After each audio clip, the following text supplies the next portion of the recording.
If you've ever wondered how megachurches like Saddleback structure their ministries to train all their volunteers to be musically and technically excellent, or identify and develop capable worship leaders for all their campuses, or how they audition and onboard enough new musicians for all of their campuses, we're going to be talking about all that and much more with our special guest, John Cassetto, who worked at Saddleback as the global worship pastor for 14 years and helped scale their worship department from a handful of campuses to 21 campuses across the globe in 6 or 7 different countries. So it's going to be an enlightening conversation. We're going to learn all about his system, structures, processes, training to build the ministry in multiple locations. And so even if you're in a small church, it seems like this might not apply to you. I promise it will, because the principles that John will expound will inspire you and also instruct you how to put similar types of systems into your church. Let me welcome John onto the screen. Hello, John.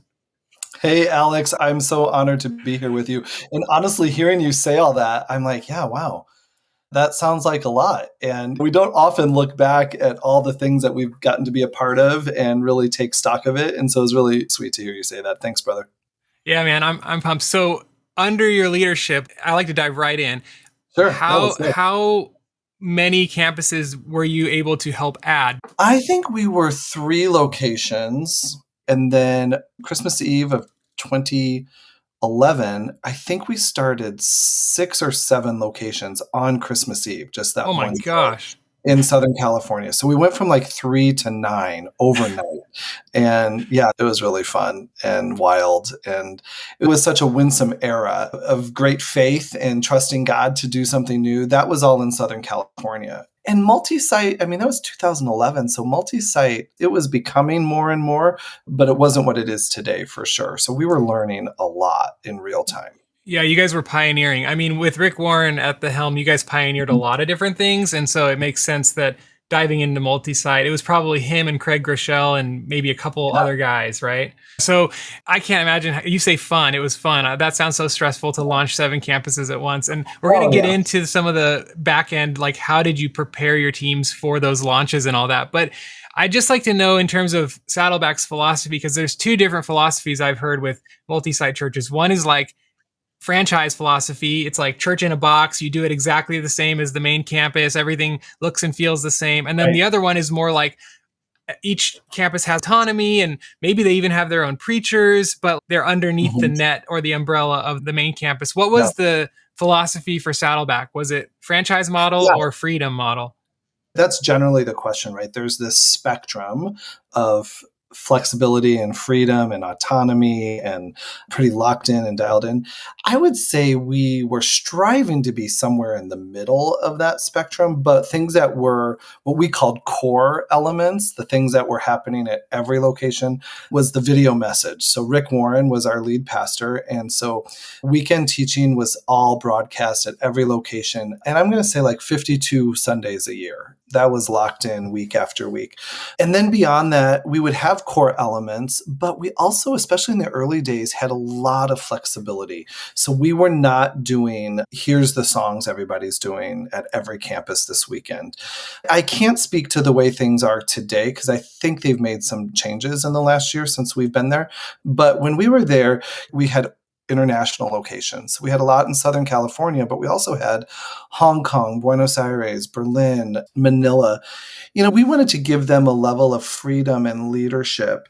And so we created what we would call like the top 40 that we were all drawing from in a season.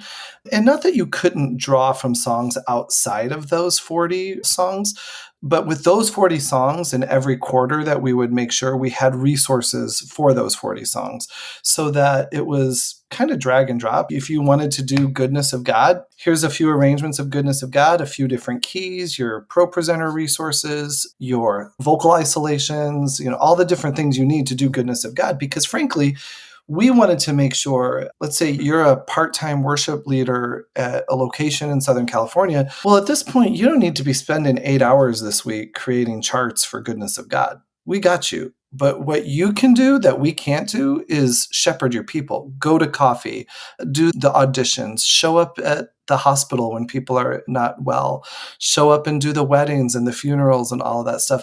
We'd much rather see our team shepherding the people that way than spending their time making tracks and charts and all of that stuff. We could systematize all of that stuff.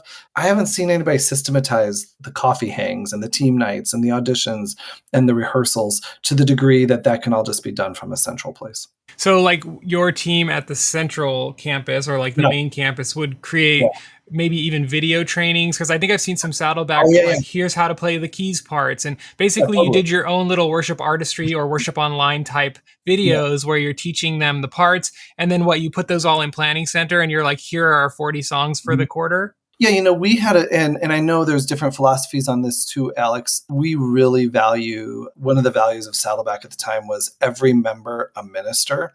So this wasn't just about staff or doing all the work. We really believe that in the priesthood of all believers, in that everyone has a gift to bring to the house.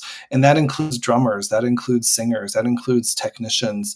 And so we really believed in curating space for volunteers to bring their gift.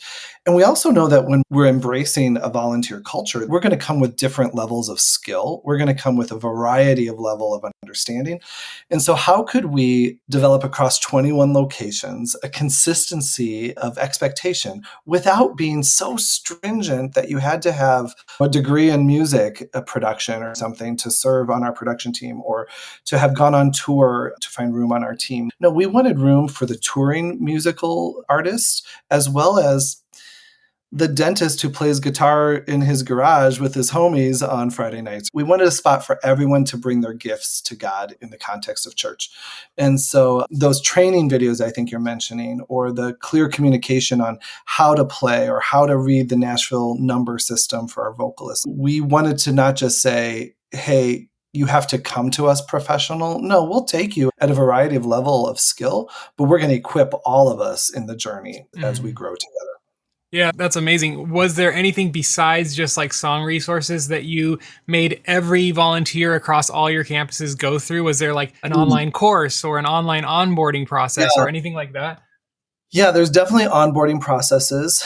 I feel like there was like pre-COVID and post-COVID, if I'm Yeah. honest with you. Yeah. I felt like we were getting everything really locked in before COVID, and then it got all weird. And we actually went through pastoral transition at our church. So Rick and Kay Warren, after 43 years serving Saddleback, transitioned to new leadership. So there was just a lot of change in our post-COVID years. But yeah, we would definitely have a pretty great and clear onboarding process for actually, I think of all four areas in terms of musicians, vocalists, production, as well as guest services. We were all on the same team. And one of our values was that we welcome new team members. I know that sounds really basic, Alex, but we've encountered a lot of teams that say they welcome new team members, but there is no audition process. There's no clear onboarding process. They schedule the same drummer 4 out of 4 weekends. So, yeah, you say you welcome new team members, but there's really no systemic or procedural backup to that. Mhm. So we would go through seasons. I think of there was a woman on our team named Temery. She was so diligent about making sure vocalists, anyone who came to anyone who said, hey, I think I sing and would like to get to be a part, she would make sure they knew the process, how to get in the stream. And that evolved over the years. Some things changed, whatever. But I was always so proud of Timry and Kim and Sean, these gals who were really ensuring that there was a process and a plan to get people onboarded in a way that was really fun and joyful, but also discerning.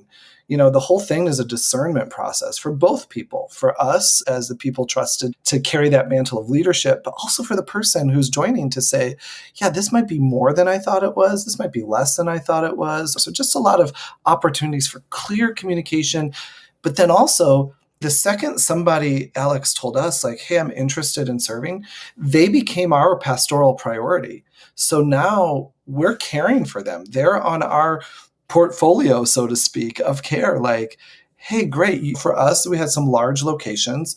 Well, now we have a real human, a real person reaching out to serve. We want to steward that pastorally, not just musically, not just from a serving place, but like now we're connected to them. You know, Rick Warren used to always say, Saddleback's the largest small church in America. I grew up in a small church. Alex, I'm not sure what kind of church you came from, but I come from small spaces, what I would call normal spaces, right? And we just carried those same values of care to what we were doing. You know, I've struggled, Alex, sometimes over the years with like, I can't always find my job in the Bible. Mm. There's a lot of planning center in my job. There's a lot of lighting cues and cue sheets, like camera angles, like broadcast and internet, like, but you know, we really made peace with our work and our ministry by ensuring that we had all those one another phrases from the book of Acts within our ministry. We shared with one another. We were in community with one another. We ate meals together. We met in one another's homes with glad and sincere hearts, as it says. And so we really had to just ensure that in every season, every ministry, we were constantly taking the temperature, checking the pulse of, is this just become just professional music situation, or are we still the church? Mm. In the church, we care for each other. Iron sharpens iron. We have hard conversations. We dive into God's word together, and we have a lot of fun together. So our onboarding process, that was kind of the beginning, the entry point into this ministry, not just band, not just production. It's like, no, this is church, actually. Family, right? Family. Yeah. Yeah, it's interesting. I love that you're sharing this because I wasn't thinking about talking about what you're sharing, but I feel Yeah. like we need to dig into this because No, let's do it. you started out actually at Saddleback as the missions or some sort of missions related Yeah. job, right? I Yeah. started out in ministry as a youth pastor. There was a guy who came to me yesterday. He wants to be a worship leader. And I was like, do you want to sing songs or do you want to be a minister? Because there's a big difference. And I think the best worship leaders and a lot of the people that we attract in Worship Ministry Training Academy and who listen to this, they are ministers first, not musicians first. And I love that about our community. And I just want to, if anyone's listening who hasn't fully adopted that, like that's your role. Your role is you use music as a tool to do ministry, and it's not the other way around. But I love what you're sharing there. And, you know, Alex, praise God for you championing that and saying that. I'm old enough. I started before YouTube. I started before iPhones and certainly before Instagram. And so, like, what you're saying was kind of like, well, yeah, no duh, that's what we signed up for. But somewhere along the line, myself included, so this is not just for one generation or another, this is for all of us. Somewhere it just became different, Alex. It really did. We started seeing more videos and things started to feel a little more attractive that kind of pulled at our original call to humility, where we were setting up the chairs, we were rolling cables or unrolling cables. And of course, we had to clean up the house afterwards. But then somewhere along the line, they started putting cameras on our face, right? And they started shooting lights on us. And they would tell us to stand here or stand there. And then we get more followers, or we think we're supposed to have more followers, which then means we probably got to start promoting things. And it's like, man, I mean, I'm not down on social media. I think the Lord gave it to us to further the gospel, full stop. I think that's the only reason he gives us these tools is for his glory. But somewhere along the line, we use them for our glory. So the posture of humility that we were called to is the one we need to continue and maintain. And I'll be honest, Alex, there are seasons where we feel like we're in the center and in the flow of the Holy Spirit's will, and we have that figured out. And then there's been seasons where we're all embarrassed to say, man, no, it got misordered. It got out of line and out of order in my life or ministry. But I think the gospel, the good news of the gospel, is that it's never too late to correct it. As shepherds, we would say that to anyone on our team, but it's true for us too. As Matt Redman said, let's bring it back to the heart of worship. The heart of worship is not a prideful heart. It's not a someone needs to serve me heart. The heart of worship is I came to serve. I came to minister to Jesus and to whoever's in front of me. Yeah, because if we can keep that heart, then it doesn't matter how big the ministry gets around us. We're still doing it as unto the Lord in the ways that he desires us to do it. Yes. Yeah. Yeah, that's absolutely it. You said Saddleback is shifting gears now. Are they dissolving the top down and giving more autonomy? Because I want to ask the pros. They're going the opposite direction. More structure. Yeah. Okay, interesting. The reason I wanted to ask is because I have several friends who they lead at multi-site churches and they are dissolving. They're not like completely dissolving, but they're giving like way more freedom to each congregation. And I've seen that to be a trend, but you're saying Saddleback is now going the Yeah, opposite direction. I think what you're seeing is what I'm seeing too. I do think when I think about my sons, I have 3 sons, and when I think about their future in church and I think about their future children and their children's children, I think it looks a whole lot more like freedom and less like a machine and less like top down. I think, and so I do think I'm seeing a lot of places like you are expressing too, where they're actually was just talking to a friend who's been at a multi-site church, a strong multi-site church that many of us would know, and they're in the process of their location becoming its own church even. And so I think you're going to see actually more of that. There were certain things we had to be. When I went to a McDonald's in Manila, or I went to one in Hong Kong, or I went to one in Anaheim, California, they're 95% the same, right? Pretty cool that in Manila you can get a side of rice at that McDonald's that I can't get in Anaheim. So there's some localization context there. And I feel like at the end of the day, when people were signing up to be a part of Saddleback, you're signing up to be a part of Saddleback. And so there are some things that we all lay down to be a part of some global organization. We have to lay something down for the sake of unity and the sake of just alignment. And I do think the bigger and bigger it gets, the temptation is to get it tighter and stronger, and we've got to tell everybody what to do. And I just think with the church, I think that makes a lot of sense, probably financially for some places. But I do think when we're talking about the soft skills that are required to lead in the local church, my concern of what I'm seeing with some of that, Alex, is our worship pastors tend to pay quite a price. You know, the big word that everybody wants is authenticity, right? Let's be honest, let's be authentic. But let's put cameras on your face and you've got to sing a joyful song, whether your wife just miscarried or not. You got to show up and bring all the joy. So I think our artists get used to having to do something a certain way. And I'm not blaming anyone for this. I think this is just the reality of what the model has brought us. That I think to a degree, our worship leaders end up paying a price and something gets formed in us. A performance muscle develops of like, well, we know what it requires. And I think we as shepherds who are shepherding those spaces, we want to do what we can to avoid that, to create space for true authenticity. And if that means somebody needs a week off platform to sort out what's happening in life, then so be it. The idea of more and more constrictive things doesn't seem like the future to me. Yeah. It's almost like perform your duty, put on the show, get up there, cheerlead us a little bit. That's been one of the critiques of, you were in a megachurch, I was in a megachurch, and I guess technically my current church is still considered a megachurch, but it's a lot smaller than my last one. And yeah, there is that critique of megachurches that it's, I think Aaron Keyes calls it jubilistic triumphalism, where it's always got to be happy, positive, like up and to the right, and like God is on our side and we're going to celebrate. And there's truth to that, but then there's like the other side of life, which is this is really hard. Yeah. So we just moved from California. We're in Kansas City right now. Been at a couple churches and just this really great church. The preacher was talking about the Psalms and how much lament is in the Psalms. And that's a little hard for us to touch on because that means we're going to have to go into some places with people. But the reality is we can all relate to the lament. We can all relate to, hey, things are tough, Lord, and we need to sort this out. And we all need the reminder of the mountaintop. We all need the celebration, the jubilation. We do. Are they proportional in every season? I don't think they are. But, you know, I used to tell our people, if you're on the mountaintop, don't ever be ashamed to shout it.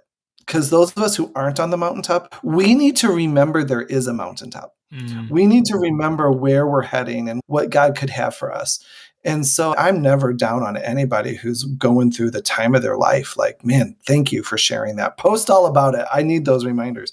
And I'm never bummed when people say, man, things are hard right now. That's life. Yeah.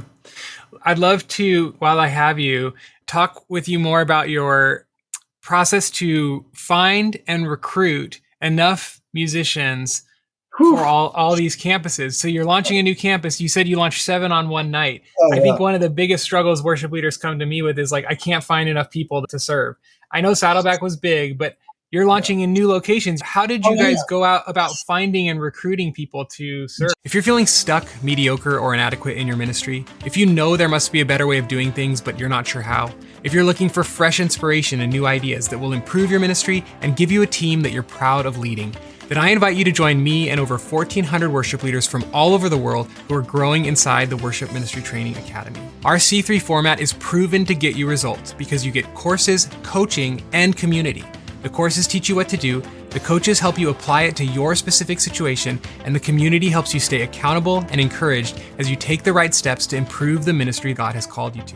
Get access to over a dozen practical courses, 20 time-saving templates, done-for-you team discipleship material, and live expert interviews with guests like Matt Redman, Christian Stanfill, Charity Gale, and others. The best part is it's completely free to try for 15 days, yes, free. And if you decide to sign up, the Academy is by far the most affordable online worship school that there is out there. Join thousands of other worship leaders like Alicia and Jaime, who both say the Academy has completely transformed their ministry. I hope you'll start your free trial today, take the guesswork out of building a thriving worship ministry, and get a proven game plan to success. Go to worshipministrytraining.com and click that big red button, and I hope to see you inside the Academy this week. One of the biggest struggles worship leaders come to me with is like, I can't find enough people to serve. How did you guys go out about finding and recruiting people to serve? Just like everyone listening to this, I'll tell you that, Alex, there is no magic bottle of anything to go buy out there, right? So we have the same struggles. I've never met a worship team that's like, yeah, we got plenty of drummers. We got plenty of guitar players. We got plenty of sound guys. No, we all would take 3 more of anything at any time, right? Because there's the need to support the church and to create spaces where people can express praise and worship, like that requires people. We did the same things you do, but I think our biggest thing was with our team, and I think the bubble is going the other way on this. I felt like there were seasons where green room culture was big, and so worship teams would be on platform and then in the green room. We really pushed hard in every season to make sure team was on the patio or the lobby or the hallway, whatever your environment is. The more people know us, the more opportunities there are for them to say, hey, I wouldn't mind being a part of that. And yeah, I used to play guitar when I was in high school. Well, can I come over? You want to come over here? And like, I know a lot of places right now are keen to be like, send me a video of you playing your guitar. I didn't love that. Like, we didn't do that. It was in person. We tried to do as much personal touch and connection in the lobby to meet people. There's a woman who's serving now at Saddleback who she stood in front of me at an Easter service. And this woman was just joyful. She had a heart of worship. Her hands were in the air. And we do a meet and greet at Saddleback. And so like during the meet and greet, we introduced ourselves to her and we ended up getting her name, and then I saw her and invited her to come to choir. Well, she's a great volunteer worship leader now. And that's just because we sat by her at church. And I think her words were like, I just kind of assumed you guys had everything you need. Or like, no, there's room for everybody. And that's just me. I'm just one person. But when our whole team has that posture, and when they're in the congregation and in the hallways and on the patio afterwards, that's kind of our mission the first 15 minutes after service. And even from the platform, we would constantly, I can remember some of our team being like, hey, I saw this guy out there really worshiping. I'm just going to meet him and talk to him. He seems like he might be a worship leader or has some experience. Like, the Lord whispers that stuff to you while you're leading, right? The Lord will give you a vision or an idea from that platform even. And so I can just picture a friend of mine just kind of beelining to some people after church to be like, I want to catch them before they leave. And so instead of going towards green rooms, we were always trying to go towards the chairs into where the people are. That's amazing. Well, that's for a campus that's active. What about a campus that's launching? How did you find people for that? Okay. I think that has a lot to do with who you're hiring to lead in those spaces. Those have to be recruiters. Those have to be pound the pavement people. Those are the guys and gals who love to go to the open mic night at the coffee shop and meet the people, that live at the music store in town and know the guys and gals who are giving music lessons in town and invite them in and come play with us. Like, we could use a drummer or whatever. And I can remember our internationals. So when we started the internationals, that was the hardest. I can think of 2 locations in particular. I think the biggest component, and I know we tend to gloss over this and people are going to kind of, fast forward right now. But if we're not praying, if we're not asking the Lord to build the team, then we're doing it by our own strength. And frankly, some guys are strong. Some guys have a lot of charisma, a lot of woo, and they can build that because they're networked, or they've got budget. I'm going to pay guys $600, $1,000, whatever, to come play or whatever. Great. That wasn't our model. And so there was prayerful pursuit for the right people that God would bring to launch the campuses. And when I tell you, Alex, he did it all 21, 22, 23 times. He did it. Were they always a band that was ready to go into the recording studio and put out an album? Of course not. But does it need to be when you're launching in a junior high cafeteria? I don't know. Sometimes our appetite for what we see online, but then our reality of like, you know what? Our town has 14,000 people and we're in the junior high cafeteria. What does God want there to curate an atmosphere of praise and worship? It might be different than what we're seeing from these large spaces with millions of dollars of tech equipment, stuff like that. We were just constantly looking for who wants to be a part of this and who should be a part of this, and evolve that as it goes. It's such a Christ-centered approach. Come, one and all. Yeah. Everybody come. Be a part of this thing God is doing. Yeah. When did it become something different? And that's what's so weird, right, Alex? Is like that it would be anything different would be mind-baffling to my grandparents and to my parents. And frankly, to me. The church I grew up in, we didn't have a worship band at the beginning. We had a piano and an organist, right? It was never on someone's mind to be like, we should really stretch the budget to go pay for some professional organ players. Like, that just wasn't, it was like, who has God given us? And then all of a sudden he gave us a guitar player. And so we made space for a guitar player in this church.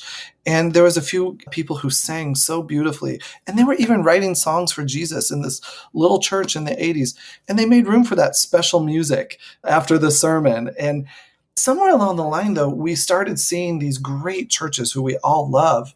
It's like, oh, we all need to be that. We all have to be that. Well, we don't have those people. But the Lord showed us, and he built a team one by one by one. But back then, we never were like, oh, we've got to start looking like Hillsong. No, we was always like, we got to look like the church that God planted us to be. And I would say to the women and men listening, gosh, resist the urge to look like anything other than what he has apportioned you with in your context. And of course, work hard to invite and to curate space that people want to be part of it, where musicians want to be part of it. But also know that this is a long game. We're building something one person at a time, and who you're looking at, they've had quite a few years to get to that and to build to that. You don't have to launch like that. In fact, I think people get a little sus when it is a little too polished and perfect out of go. Like, where do these people come from? Yeah, this is something I think about a lot. We look at Hillsong today, and we don't realize that they didn't start like they are today. They started 35 years ago, probably pretty crappy. In fact, if you even go back to the 90s music that they were putting out, some of that was pretty like bad sounding. Like, I was listening to one of the songs the other day. I was like, wow, that guitar playing is really poor. But it's like over the years they've built to that. But then people want to fast track their way to that by some sort of shortcut. But it's never a shortcut. It's always the slow, hard work of building people up. That's literally everything successful. Yeah. I think about everyone we look at. I mean, we have such admiration for all of them. Elevation, Passion, Bethel, Hillsong. Those guys, they have worked so hard, and the Lord's hand was on them, or is on them, and doing great things. But like you said, we've been blessed to know some people that have been a part of those places, that it is, as Eugene Peterson says, it's been a long obedience in the same direction. of really tilling the soil to ask God to build something. And so for those of us doing it now, or even just starting right now, God positioned you in this time and in this season with these tools for a purpose. But, or maybe the right word is and, put everything in its proper place. Use it for mountaintops. Like, read in mind, like, man, someday, can you imagine 4,000 people worshiping in this place from this town, declaring Jesus over this city with instruments and with a sound system where the name of Jesus goes out in a way that everyone can hear it. If we look at that stuff, in my opinion, for those dreams and visions, man, praise the Lord. But if it's like, oh, we're grinding the team until we get it, and we're begging for more and more money, and we're kind of living beyond our resources or even beyond our maturity, then I think we've got it out of order. I love your Yeah. heart. We're so on the same page. I want to go back to a comment you made about the cafeteria setup teardown. I want to talk about the tech in particular. Did you guys have standardized tech across all your campuses so that it was easy to troubleshoot and train? So it's like everybody gets the same console, or at least the same platform. Everybody gets the same lighting board. Do you want to talk about that at all? Yeah, I'm a big fan of that. Yeah, of course we did that. And our production guys, they were just the best of the best guys. Obviously very smart technically, but in terms of modeling patience, grace, we had a value where we wanted to lead with a yes instead of like, oh man, we could never do that. Like, no, it's like, man, let's dream about how we could make that happen. They were just so good. But yeah, we had the same brand of consoles. So while some would be larger or whatever, there was a commonality. So if you could mix on this one, the next step would be to mix on the level up and so on. That for the multi-site seemed to work best when we were doing trainings. So we didn't have to do trainings for all sorts of consoles. We could do it within the same family. Again, that felt like stewardship. That just felt like, well, if we're going to do this, let's make sure we're not multiplying efforts, but that there's some redundancy here so we can really get it all done at the same time. Multiplying efforts and redundancy, those two words are important in this whole conversation. So not just on the tech, but even on the, we're going to create assets for our bands to learn, and we're going to give that to everybody. So I always try to encourage worship leaders, do work once well, and then share it with everybody, right? I want to talk about leadership. So you had to identify and train worship leaders for 21 campuses. What did you look for in a good campus worship leader? What qualities were your eyes on? Yeah. Sometimes when I get asked this question, I feel like I'm supposed to have some really smart answer, and I don't know that I do. I think ultimately we lead with prayer. God, build this team. Send your person. If this is not your woman or your man, then we don't want that. I mean, humility always came first. There's some people we met along the way who the Lord loves and we love, but I feel like their posture was, here I am, you lucky people. It's like, aren't you lucky to have found me?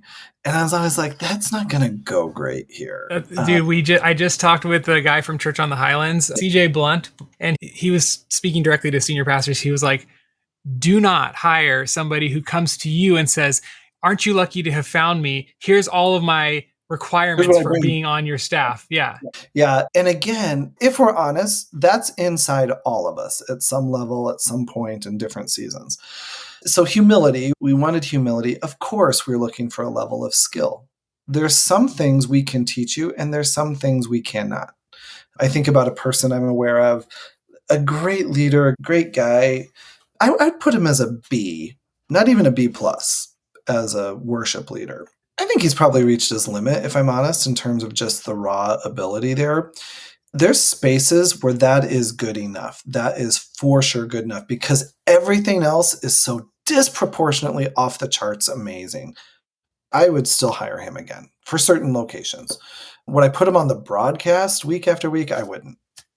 That doesn't set him up well, or for the people who might get distracted by a level of disconnection there. But I would always disproportionately lean towards someone who knows the voice of the Lord, who's following the Spirit's leading, who just is honored to be part of a team, wants to build a team. I never found a shortage of someone who wants to come and play guitar and sing and spend the other 32 hours of the week in the studio writing. That was never our job. Our job was meeting with people, doing rehearsals, doing team nights, being in a small group, curating master classes. And so I was always looking for people who and by, oh my goodness, by God's grace, did he deliver them. The people that were shepherding the Saddleback locations when we were there for worship, some of the best people I've ever known, truly, that could have been a lot of places doing a lot of different things, but chose to serve people. That the platform just felt so secondary to the primary call of shepherding the house and the people. Wow, the platform is secondary to the people. I love it. You said curating master classes. Can you tell us what that was? How did you use Yeah. master classes to train and develop your teams?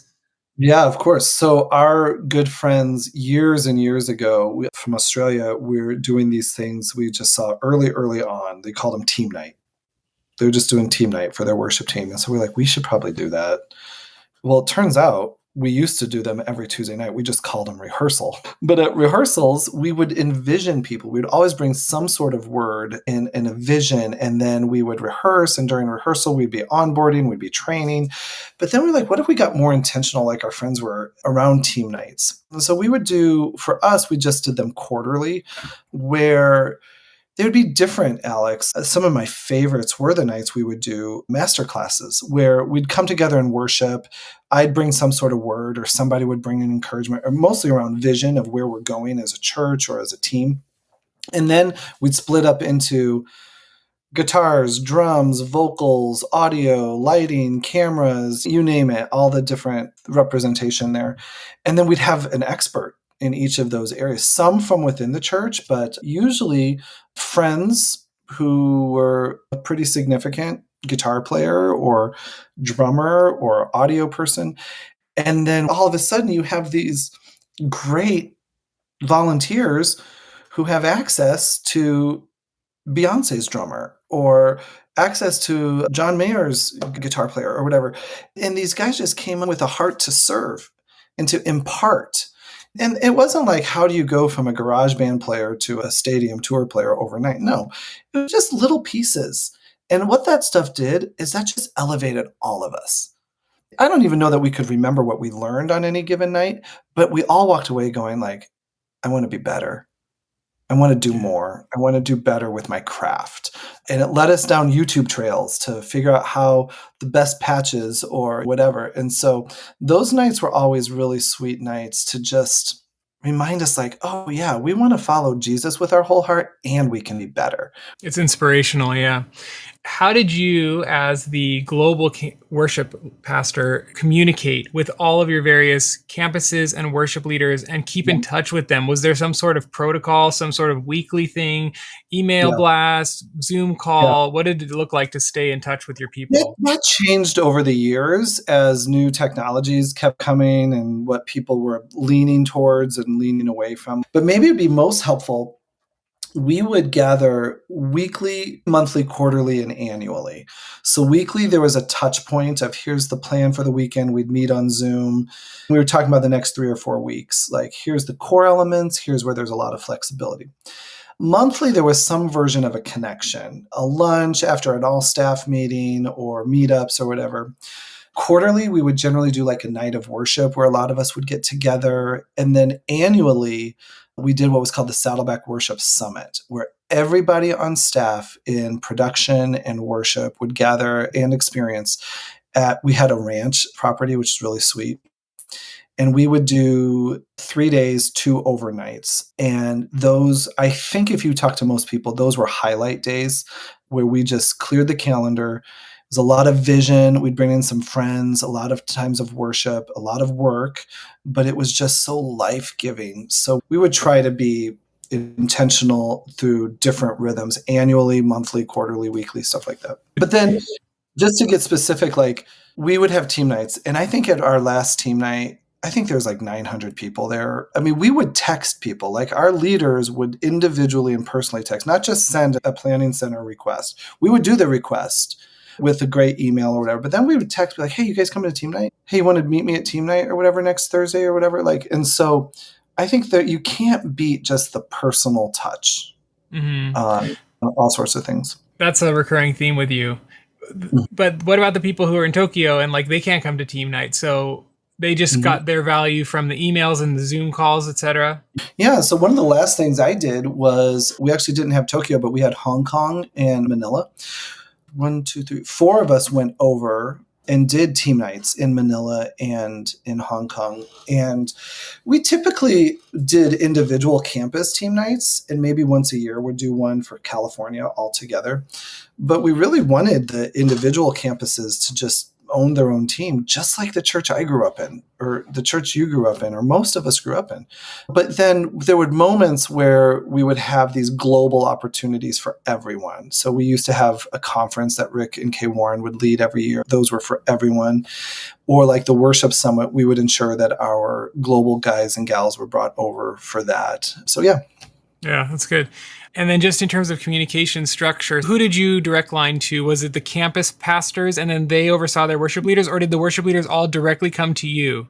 The whole time I was there, they reported to their campus pastor, a solid line to campus pastor, and a dotted line to me.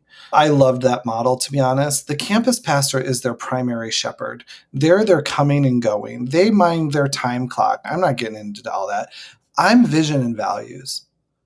I'm coaching. I will care for you because you're a worship guy and your campus pastor is going to love you and care for you as well. But there's things about a creative and a worship person that are unique.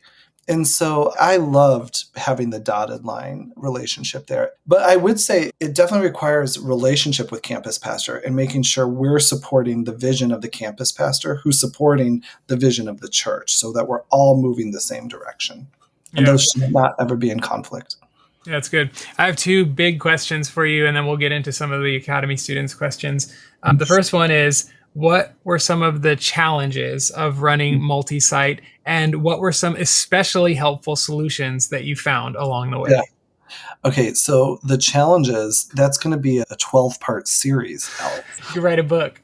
There's 1,000 challenges. I mean, there are, just like there are in a non-multi-site church. I think some of the challenges are our appetites are far greater than what our timelines or our budgets or our human resources are able to pull off.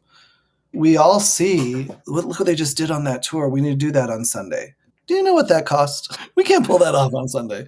Or we can, but it will cost you $120,000. Or we can do that, but I need 40 more people to pull that off. At Saddleback, what comes to my mind with Rick and Kay Warren is the word possibility. Anything is possible. God could do anything. And by God's grace, we saw a lot of growth, a lot of freedom. But even in that, so I always felt like it was my job with a very envisioned pastor. My job was never to be like, oh, Rick, we could never do that. I took such joy in saying, yeah, let's figure that out. Let's go after that. And here's what it's going to cost. I think we're going to need another week. I think we're going to need another month. I think I'm going to need $20,000. I think I'm going to need a part-time staff person. Whatever the cost was going to be, I was yeah, let's figure this out. And here's what it costs. I mean, no one would go into the house and be like, ooh, let's renovate this house. Let's tear it down and rebuild it. And we'll start that and it'll be done by next Tuesday. Well, no, it's not. Not unless we literally hired 400 people to come do that. So it just felt like pastors are reasonable and they're envisioned, but I do think we like to meet them with, yeah, I want that too. I want to dream with you and I'm going to work with you to make that happen. Oh, and here's what it costs. Sometimes the cost is people. There was a season a couple of years ago where it was 1 month and we had so many events that our team was supporting. It was ridiculous. It was so much. Well, to some degree, that was on me and some of my other co-leaders of like, I think we should have fought and said no to some things more than we did. Everything will cost you something. If you want to be more structured and say rigid from the top down, it will not cost as much money because you're doing one thing and you're replicating it. That's great. But your cost might be in the form of, well, people just kind of feel like robots. And where are the places where I get to bring myself to the conversation? Maybe just play Spotify if that's all you need. And so I feel like just making sure we know the cost and how we're going to pay that cost. Yeah, that's good. And my almost last question is, what is your biggest piece of advice for anyone who's leading or thinking about leading a multi-site worship ministry? Biggest piece of Mm, advice from John Cassetto about this yeah. topic. Well, it's more fun than you ever could imagine. It's harder than you could imagine. God will grace you for it when he calls you to it, but you have to stay tethered to the vine. When you disconnect from the vine, you're going to lead by your own power. And some of us are good enough. We can go for a little while, but it's all about staying tethered straight to the vine and be the branches and all of that, because it's crazy. People will say, here's a manual for it, or here's the play, but I don't know that there is. Mm. Yeah, every situation is going to be so unique. But you have to pray. You have to stay tethered to the Lord. You have to be dependent on him. There's a lot of talk about the chords and the guitars and the lights and the broadcast and the cameras. I'm not interested in that. I could talk all day about that stuff if I had to. I don't want to. I'd rather talk about, well, what are you doing to make sure you know that's what God's wanting? How are you serving the vision of the Lord for your house? What's your relationship with your senior pastor like? How often have you connected with the campus pastors who are really trusted to care for this whole location? Those are the things that are so important around, I think, multi-site leadership. That's so good. What was the biggest Yeah. thing you learned from Rick Warren? I think the word that comes to mind is faith. He's a man of faith. He takes God at his word that God could do the impossible. God can heal people. God can build extraordinary things. Whereas I know what I can do and I lean on my strengths. Rick didn't rely on Rick's strengths.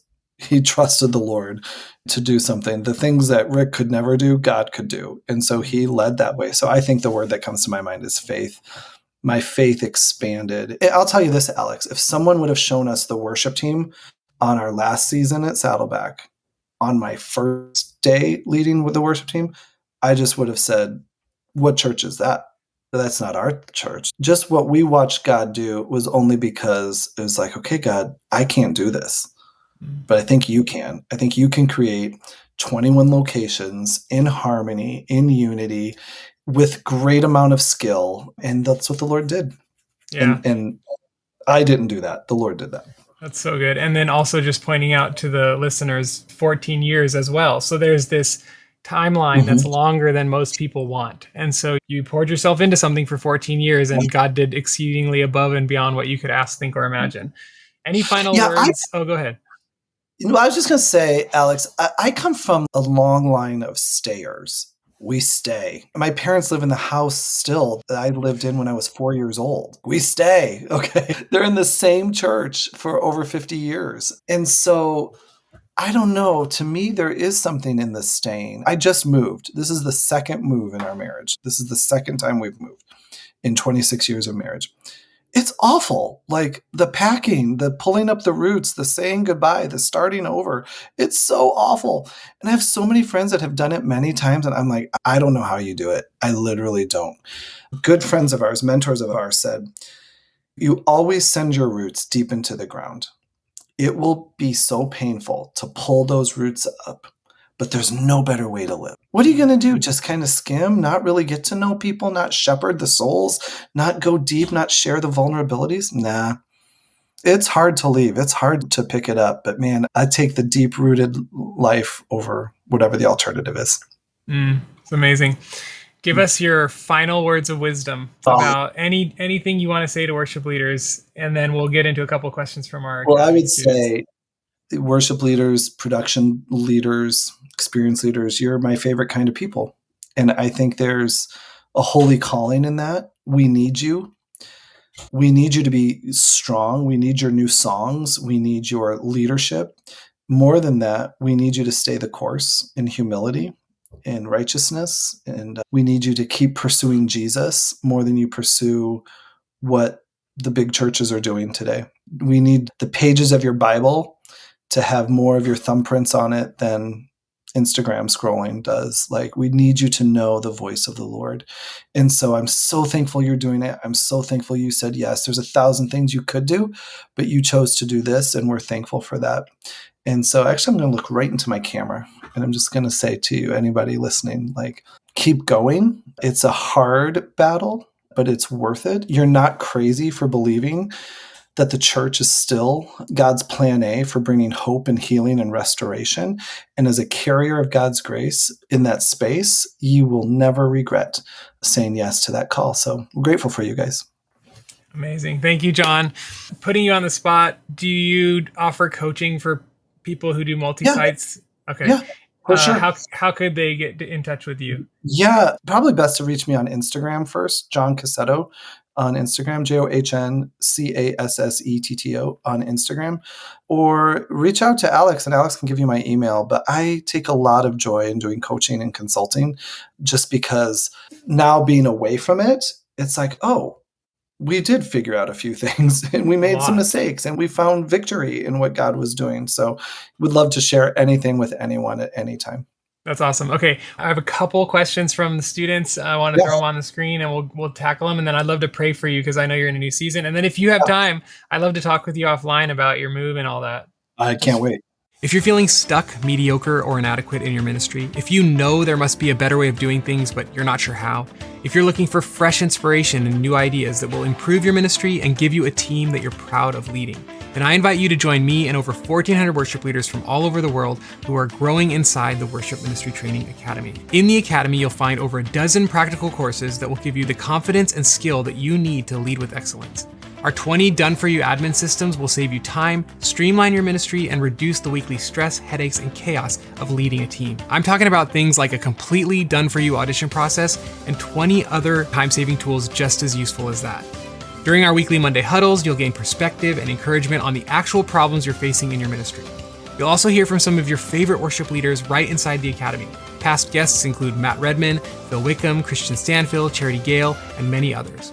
Our team devotions will help your team grow spiritually, and our musician training resources will help them improve musically. The best part is it's completely free to try for 15 days. Yes, free. And if you decide to sign up, the Academy is by far the most affordable online worship school out there. Our C3 format is proven to get you results because you get courses, coaching, and community. The courses teach you what to do, the coaches help you apply it to your specific situation, and the community helps you stay accountable and encouraged as you take the right steps to improve the ministry God has called you to. Join thousands of other worship leaders like Alicia and Jaime, who both say the Academy has completely transformed their ministry.